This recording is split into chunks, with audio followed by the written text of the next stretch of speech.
Episode 4 of Rick and Morty raises a lot of important questions. Like, for one, is it okay for you to take your own life for the greater good?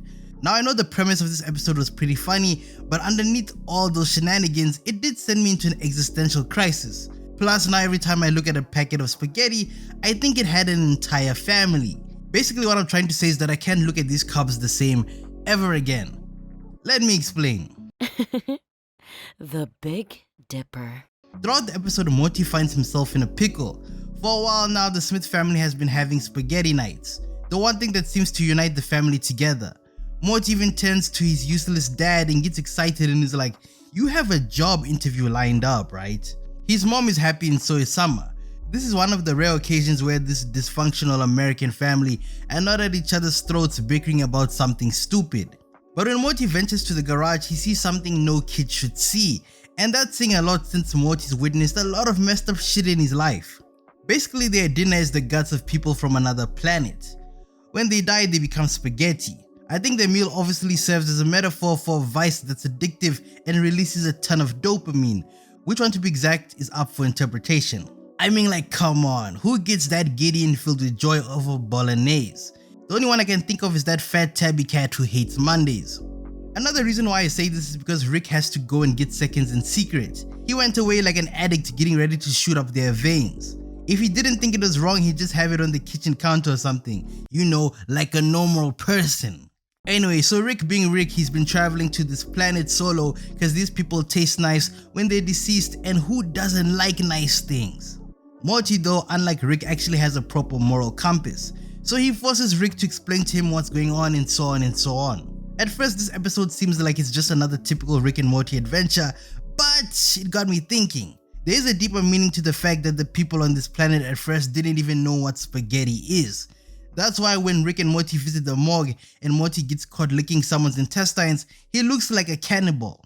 Like, bruh traumatized this man so badly, he had to make him forget what he just saw. And I don't blame him. That's like walking in on some man nibbling on your girlfriend's milkers and then proceeds to tell you that on their home planet, the substance that's excreted is like some fine wine or something. You'd be like, what the fuck? It's kinda ironic how the planet ends up profiting off of the spaghetti discovery by the second act of the episode. That kinda made me think of how countries profit off of war and things of that nature. Like all the propaganda posters and videos during World War.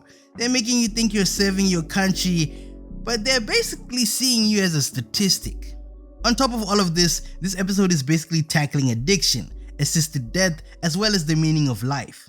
Besides setting my moral compass off axis, it did make me realize that everyone's lives are really complex and we should treat everyone with love and care. Well, at least I feel like that's what I'm supposed to say. When Morty complains and makes a fuss of everything, only then do things on the planet change. But they don't change for the better. He's essentially now made the death toll increase. A clear note to how sometimes the more you try to do right, oddly enough, more often than not, things veer to the left. And since this is Morty Smith we're talking about, everything just crumbles beneath his feet. The scene where he's told to finish eating Tanya is really disturbing. The president of the planet wants to profit off of death and make big racks by only allowing people the chance to end it all if they agree to willingly become someone's dinner. That's taking being authoritarian to a whole new level. Like, even that round boy from North Korea wouldn't do something like that. Okay, actually he might. Bruh implemented a law that men can only have like one of 3 hairstyles. This man single-handedly is enforcing the all Asians look the same stereotype. But before this, is interesting to note how the Smith family can't cope without their fix. So in order to get that same sense of euphoria, Morty proceeds to watch some adult actress swallow down some noodles, if you know what I mean. Morty has basically become the ambassador for suicide, the poster child for death, the Grim Reaper himself, and the harbinger of chaos. Morty certainly knows how to fuck things up, huh? Now he spends the rest of the episode trying to right his wrongs and fix things on the planet. What's interesting about this episode is the fact that Morty, by the end of it all, was left wondering to himself what's the point of anything. What I noticed from the Smith family is how little people actually care. For example, even after they all find out that they're munching down on people, it doesn't really seem to bother them. This reminded me of how blog posts surfaced earlier that places like McDonald's and some other fast food joints actually serve horse meat or donkey meat. But nobody really bothered to cause a riot since it tastes good. The point of me saying this just shows how Beth and Jerry as well as Summer had their self-interest at heart.